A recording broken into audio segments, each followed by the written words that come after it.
Salam Patriot. Patriot berkarya, bangsa berjaya, merdeka. Undip Jaya jaya juara.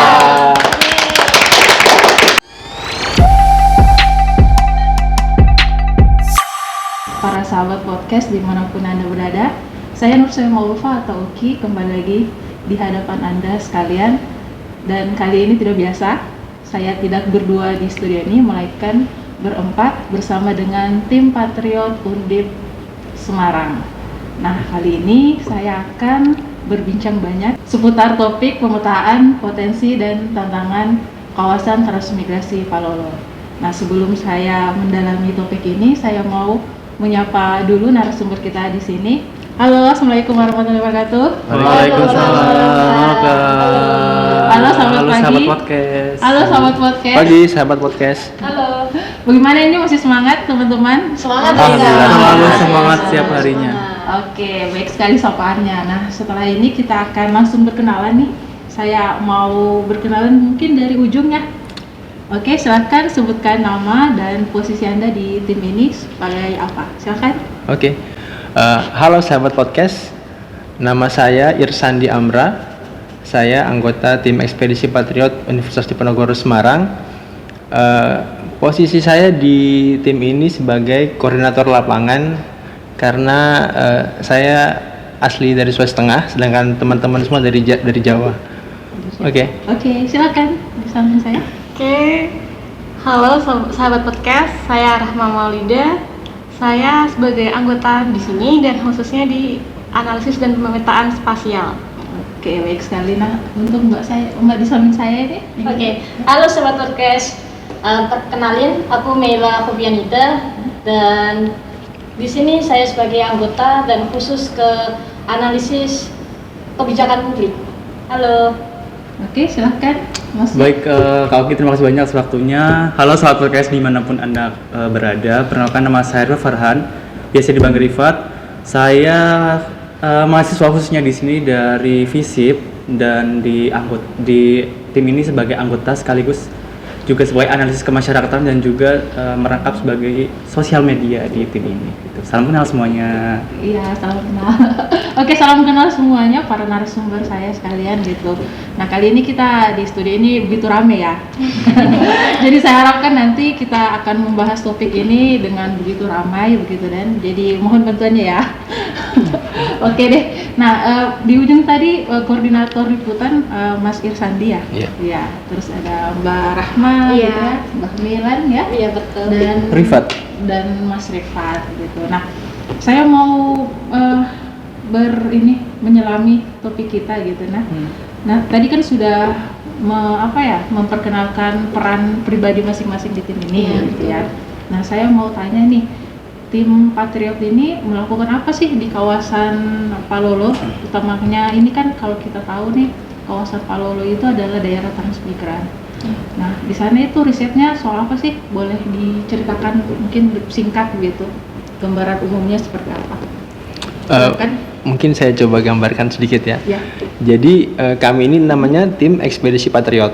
Nah, tim ini tuh merupakan inisiasi dari Kementerian Transmigrasi bekerja sama dengan 7 universitas di Indonesia. Salah satunya adalah Universitas Diponegoro Semarang.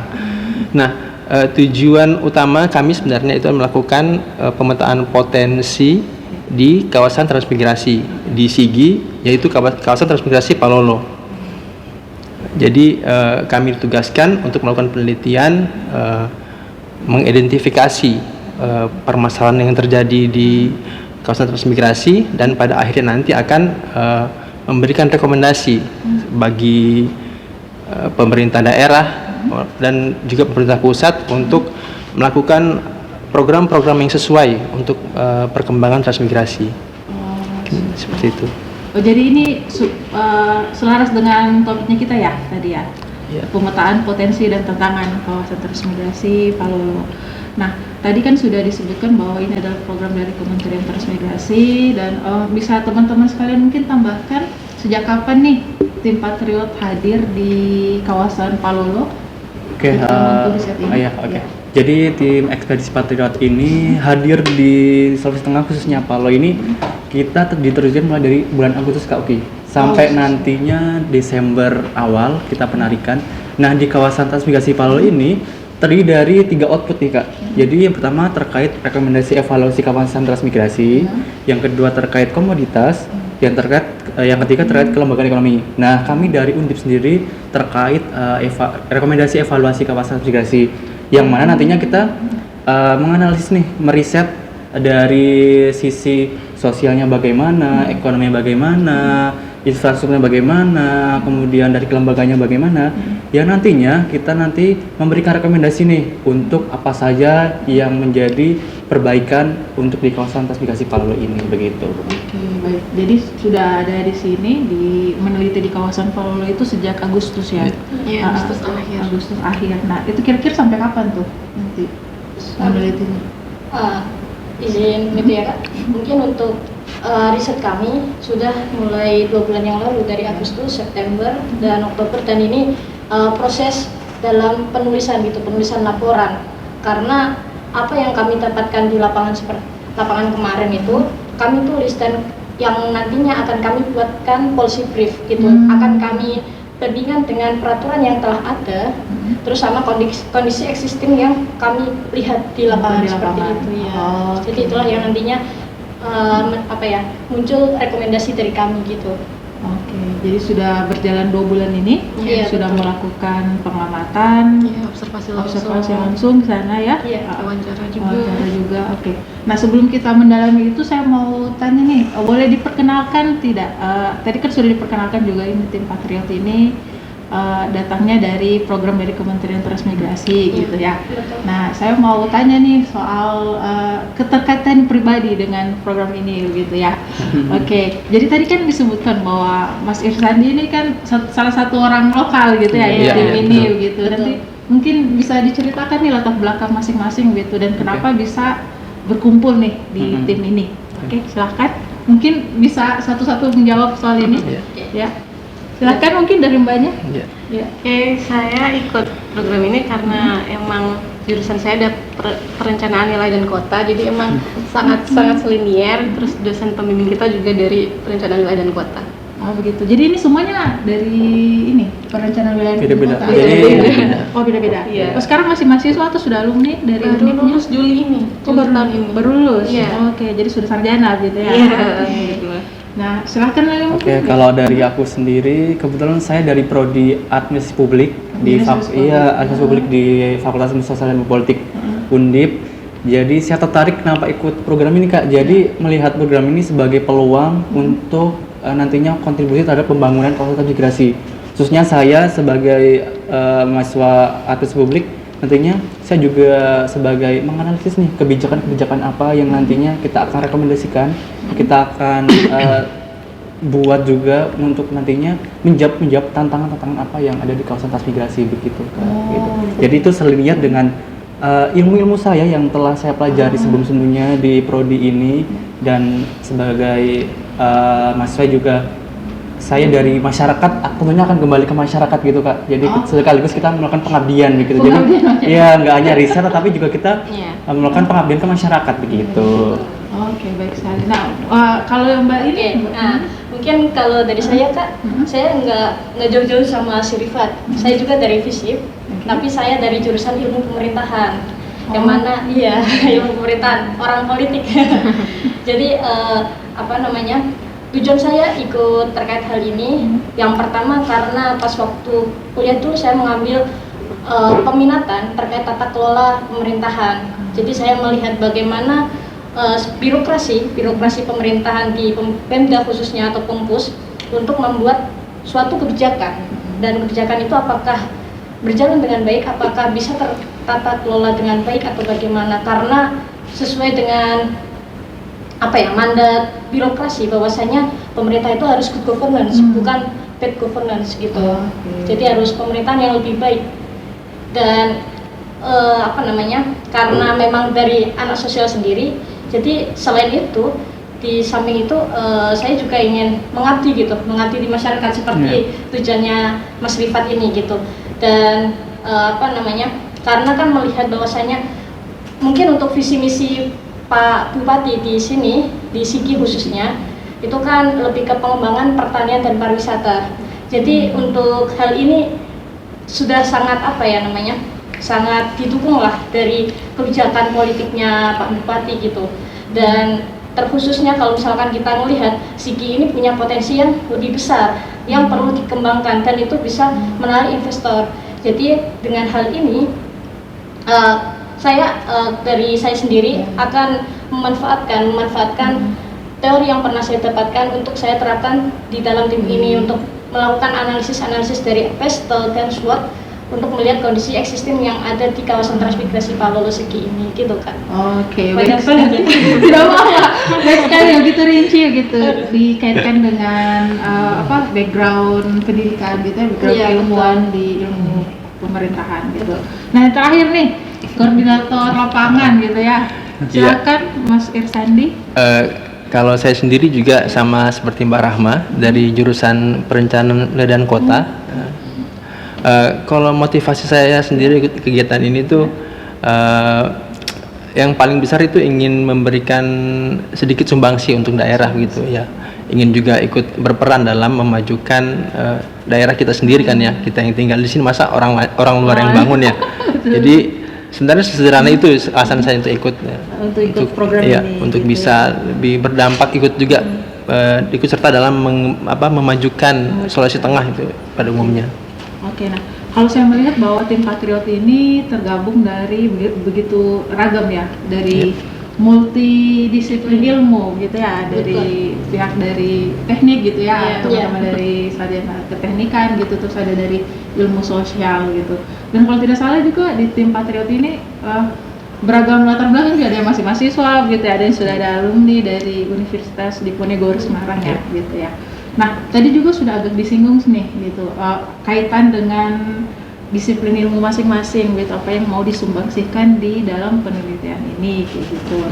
Nah semua saya lihat punya peran masing-masing ya, kayak tadi juga ada teman dari ya ilmu pemerintahan melihat ini dengan latar belakang ilmunya gitu, terus ada dari administrasi negara gitu, dari ada perencanaan wilayah dan kota gitu ya untuk di kawasan melihat di kawasan transmigrasi utamanya di Palolo begitu ya. Nah, saya mau masuk nih ke pertanyaan selanjutnya. Nah, teman-teman kan sudah melakukan observasi begitu ya selama kurang lebih 2 bulan gitu dan itu kita maksudnya teman-teman juga masih ada waktu 2 bulan ke depan gitu ya untuk merampungkan semua ini. Bisa dijelaskan begitu gambaran umum begitu yang teman-teman lihat selama 2 bulan ini, gambarannya seperti apa sih di kawasan transmigrasi Palolo ini? Selama ini silakan. Oke, mungkin aku dulu ya Kak. Jadi sebelum kita menganalisis terkait temuan-temuan apa yang di lapangan, mungkin sedikit penjelasan terkait sebenarnya apa sih kawasan transmigrasi Palolo itu? Oh gitu, ya, boleh. Jadi kawasan transmigrasi Palolo itu tepatnya di Kabupaten Sigi Kak. Jadi meliputi 4 kecamatan. Ya, ada Kecamatan Palolo, Nokilaki, Sigi Kota dan Sigi Biromaru gitu. Jadi kawasan transmigrasi ini tidak hanya berfokus kepada daerah-daerah yang ada masyarakat transmigrasinya, tapi juga daerah lain yang menjadi potensi untuk masuk masyarakat transmigrasi begitu. Nah, jadi di RKT sendiri, RKT 2018, Kabupaten Sigi khususnya kawasan transmigrasi Palolo itu masuk dalam 52 desa Kak yang masuk dalam kawasan transmigrasi Palolo gitu. Tapi dalam implementasinya sekarang itu kawasan transmigrasi Palolo ada namanya 2 unit permukiman transmigrasi atau UPT singkatannya gitu. Nah, UPT ini menjadi kawasan untuk masyarakat transmigrasinya hidup di situ gitu. Jadi di unit permukiman transmigrasi itu dipecah lagi menjadi satuan permukiman. Seperti bisa dibilang RT RW gitu Kak. Iya. Jadi khususnya di kawasan Palolo ini ada 2 UPT. Yang pertama UPT Lembang Tongoa di desa Lembang Tongoa, kedua UPT Bulpon itu di desa Oloboju gitu. Nah, di desa Oloboju itu khususnya di UPT Bulpon itu ada 3 satuan pemukiman, SP1, SP2, SP3. Sedangkan di UPT Lembang Tongoa teman-teman jadi terdiri dari 2 SP, SP1 tahap 1, 2 dan SP2 tahap 1, 2, 3, 4 gitu Kak. Jadi kawasan transmigrasi Palu ini nggak hanya UPT yang dimasukkan, tapi juga desa-desa sekitarnya untuk menjadi potensi gitu. Oke. Nah itu tadi digambarkan gitu ya kawasan ini melalui sangat detail gitu ya dari seorang mahasiswa ini ilmu administrasi publik ya, betul-betul dipetakan gitu ya sesuai dengan keilmuannya. Nah saya mau tanya gitu, mungkin ini agak miss begitu ya, tadi saya lupa tanya gitu. Nah kenapa sih kawasan Palolo ini menjadi tempat penelitian gitu ya? Kenapa jadi sasaran program ini gitu dari sekian banyak kawasan transmigrasi di Sulawesi Tengah? Ada yang bisa jawab? Oke. Silakan. Izin ya Kak. Ya. Nah, untuk aslinya Kak, untuk tim Patriot ini diturunkan sama Kementerian Transmigrasi itu tidak hanya satu titik, tapi ada 154 kawasan gitu. Jadi disebar ke seluruh Indonesia lah, dari mulai Sumatera, Kalimantan, Sulawesi, Papua, dan lain sebagainya. Pokoknya yang hitungannya bisa dibilang daerah terpencil gitu, daerah terpencil dan masih belum padat penduduk gitu. Dan untuk Sulawesi Tengah sendiri itu ada beberapa titik. Yang pertama di Poso, kawasan Poso ya, sama Donggala juga ada. Terus di sini juga ada di Palolo gitu. Jadi ada 3 kawasan. Lebih Sulawesi Tengah lebih. Iya, ada Parigimoto. Ada di Banggai juga, ada di Ampana juga. Oh banyak ya? Banyak. Iya, di semua kawasan transmigrasinya. Oke. Nah kebetulan tim Patriot yang hadir di podcast Round Podcast ini adalah yang bertugas untuk meriset di kawasan Palolo. Iya. Gitu. Dan di satu kawasan ada beberapa tim juga dari beberapa universitas. Ada beberapa juga ya. Oke. Oh jadi yang hadir di sini itu dari Universitas Diponegoro. Semarang. Iya. Oke, nah tadi kan sudah dijelaskan soal kawasan ini kan, kawasan Iya. Palolo dari segi administratifnya gitu ya. Kalau dari teman-teman PWK ya namanya, Iya. PWK sendiri tuh melihat ini dalam 2 bulan ini seperti apa nih? Kawasan Palolo ini dipetakan gitu. Kalau dari PWK sendiri kan nantinya ada analisis fisik alam, ekologinya, geografisnya sama ekologinya. Terus nantinya bakal dievaluasi itu tuh permukimannya udah di lahan yang tepat atau belum kan, karena ada banyak bencana ya di sini, ada likuifaksi, gempa bumi, longsor juga. Jadi itu bakal kita rekomendasi nantinya apakah itu udah sesuai untuk peruntukan permukimannya atau belum. Ya, kalau melihat gambaran sejauh ini selama 2 bulan ini, kalau dikaitkan dengan keilmuan gitu, PWK gitu. Kalau yang di UPT Bulu Ponto itu masih rawan likuifaksi sama gempa bumi sih Kak. Jadi kayak tapi itu kan dekat sama pusat kota Palu ya, pusat kota. Terus kota Palu juga jadinya itu sebenarnya kayak kurang sesuai, tapi karena itu dekat kota jadi bingung juga, nanti kita masih analis lagi sih ke depannya gimana. Oke. Jadi ada temuan yang cukup mengagetkan gitu ya. Ya betul sekali. Nah kalau kita melihat juga peta yang dibuat sama BNPB itu memang untuk kawasan lembah Kota Palu ya. Iya. Ya selama ini menurut saya, tapi saya belum pernah juga main-main apakah melihat lembah Palu itu juga sama gitu. Dan ternyata temuannya juga tidak jauh berbeda juga dengan lembah Palu gitu ya. Ya mau bagaimana lagi, sudah ada pemukiman di situ, sudah ada orangnya di situ, sudah ada aktivitasnya juga di situ. Ya, sudah ada aktivitas ekonomi di situ semuanya ya. Oke. Nah, kalau mau tahu, saya mau tahu ini ke depannya ini, ke 2 bulan terakhir ini. Teman-teman punya ada target tidak begitu? Maksudnya dalam penelitian ini awalnya punya gambaran gitu tentang Palolo begitu. Terus sampai di sini melakukan observasi 2 bulan. Apakah sesuai dengan gambaran awal nih? Bagaimana? Boleh diceritakan pengalamannya? Oke. Ya. Saya Kak mungkin bisa. Nah, jadi begini Kak, untuk program tim ekspedisi Patriot sendiri ini ada 3 tahap Kak aslinya Kak. Jadi untuk bulan mulai Agustus sampai Desember nantinya itu baru tahap pertama. Jadi tahap pertama ini kita melakukan pemetaan bagaimana kondisinya itu seperti apa, terus dari kebijakannya seperti apa gitu. Jadi kita melihat kondisi eksistensinya terlebih dahulu untuk tahap pertama ini. Baru nantinya di tahun depan dari program Pak Menteri sendiri itu kan ada beasiswa Patriot namanya. Ya, beasiswa Patriot itu Jadinya nantinya ada tim ekspedisi patriot lagi untuk dilanjutkan ke tahap yang kedua, tahap tindak lanjut. Jadi untuk tahap 2 dan tahap 3 itu melanjutkan apa yang telah dilaksanakan pada tahap pertama ini gitu Kak. Oh, berarti bisa jadi bukan tim yang sama begitu ya? Bisa jadi. Bisa jadi gitu, bisa jadi. Oh, Jadi nantinya laporan akhir kita menjadi rujukan untuk ke tahap 2 nantinya apa yang akan dilakukan begitu. Oh, ini kayak estafet begitu Betul. ya? Iya. Jadi Oke. ini pertama kita melakukan riset, pemitaan, nantinya tahap 2-nya mungkin akan melakukan perencanaan realisasinya bagaimana begitu. Ya, eksekusinya gitu. Kita Eksekusinya. cari datanya, Oke. kurang lebih bahasa singkatnya kayak gitu Kak. Oh, jadi tim kalian ini sebenarnya adalah tim awal. Jadi sebenarnya tim kalian ini adalah tim start begitu ya kalau Iya. dalam formasi tim estafet lari. Ini adalah tim awalnya. Iya, betul. Maka dari itu mengapa topik kali ini kita bicara soal pemetaannya saja dulu begitu ya. Iya, pengumpulan datanya. Jadi kalau dalam satu hubungan itu ini adalah perkenalannya dulu ya. Iya. Iya, Jadi betul. ya teman-teman memetakan dulu apa potensi dan tantangan di kawasan transmigrasi Palolo ini. Iya.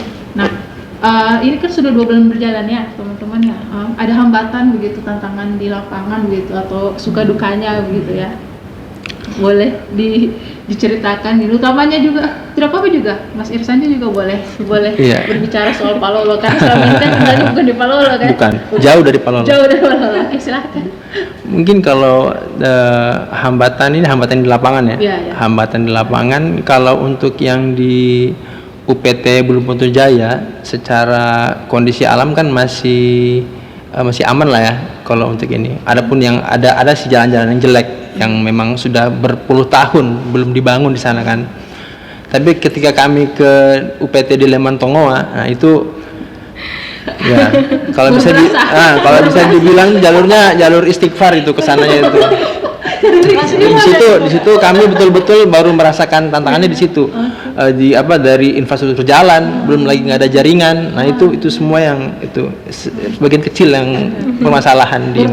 Terasa gapnya gitu. Iya, Ya. mungkin teman-teman lain bisa tambahkan mungkin. Ya, mungkin kenapa tadi bilang jalur istighfar gitu? Apakah di daerah teman-teman itu tidak pernah ada yang seperti itu atau seperti apa? Ini juga bisa jadi masukan gitu Iya, ya, iya. gambaran. Kalau dibandingkan dengan tempat tinggal kami di Jawa pastinya berbeda ya Kak. Dari segi infrastrukturnya, aksesnya masih berbeda sekali karena juga kita melihat juga hampir rata-rata kawasan transmigrasi itu khususnya ke UPT-nya itu memiliki akses jalan yang rata-rata begitu Kak gitu. Iya. Tapi di Palolo sendiri itu masih tergolong aman untuk dilalui karena mengikat jalannya masih tanah padat berbatu saja. Coba kita bandingkan dengan yang di Sumatera. Dia tanah yang sawit kan pasti kalau hujan gembur langsung ya. lumpurnya banyak sudah dilalui, tapi alhamdulillah kita di Palu masih Iya. diberi kemudahan lah untuk kita Walaupun pernah observasi, jatuh juga. walaupun astagfirullah gitu. Jadi di tengah serba kekurangan masih ada yang bisa disyukuri. Ya, masih, gitu ya. masih banyak. Masih oke. Ya, jadi ini mungkin jadi salah satu catatan gitu Iya, ya. iya. Pasti itu Tantangannya masuk ya. masuk ke evaluasi Ya, sih. soal infrastruktur sarana prasarana gitu ya. Iya. Oke. Nah, itu tantangan. Potensinya apa sih gitu? Wah. Ya, tadi kan soal duka gitu. Pasti ada sukanya gitu ya. Boleh diceritakan gitu? Oke. Saya lagi. Oh, boleh. Tidak apa-apa. Oke, kalau kita membahas potensi yang ada di kawasan transmigrasi Palu ini, pastinya ada apa di dalam visi misinya Pak Bupati terkait pertanian dan pariwisata gitu. Kita melihat di kawasan transmigrasi Palu ini khususnya potensi banyak Kak potensinya terkait pertaniannya, dari mulai hortikulturnya, hortikultura, ya maaf. Nah, di UPT Buluponto sendiri itu khususnya sayuran Kak menjadi potensi. Sayuran dari cabai, tomat, begitu, dan juga selain itu ada bawang merah. Nah, bawang merah di UPT Buluponto itu terkenal dan menjadi produk unggulan dengan merek bawang garing namanya. Bawang garing Sigi, teman-teman kalau sudah pernah makan atau sudah pernah lihat itu. Jadi itu menjadi potensi di Buluponto khususnya, dan nilai tambahnya Kak. Ya. Jadi bawang goreng itu nggak hanya petani hanya menjual saja, tapi juga ada di Buluponto diberikan fasilitas IKM. Nah, untuk mengolah bawang goreng tersebut menjadi sebuah produk dengan nilai jual yang lebih. Yang lebih ya. Iya, betul. Nah, selain dari UPT Bulupontu, kita bergeser ke UPT Limbantongo nih, Kak. Itu juga sangat terkenal sekarang terkait kopi, Kak. Kopi Limbantongo gitu. Nah, kenapa kopi Limbantongo itu menjadi produk unggulan? Karena melihat dari struktur geografisnya di ketinggian 1000 mdpl, dia memiliki rasa yang khas berbeda dengan kopi-kopi daerah lainnya gitu. Kalau dibanding dibanding yang lain gitu. Dan selain kopi juga ada durian, ada kakao juga, ada vanili juga, kemudian juga ada kemiri di UPT Limbantongo gitu, Kak. Gitu. Mungkin teman-teman boleh menambahkan. Banyak potensi ya. Ada lagi mau ditambahkan dari perspektif lain ya? Mungkin aku nambahin Kak, kalau kopi di sini tuh tumbuh panennya bisa 10 hari sekali gitu loh Kak. Jadi